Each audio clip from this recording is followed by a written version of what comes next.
Pak RT, sampean ini wibawa sekali ya. Istri aja takut loh sama sampean. Ya jelas toh, aku punya ajian yang bisa meluluhkan wanita. Waduh, bagi-bagi dong Pak RT.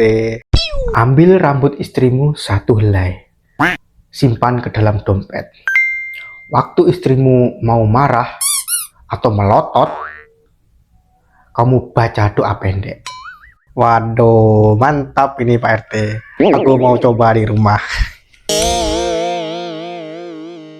Ini apa Pak? Kok ada bekas lipstik di baju? Bukan apa-apa itu. Apa? Mau marah? Nih, pukul. Aku punya ajian sekarang.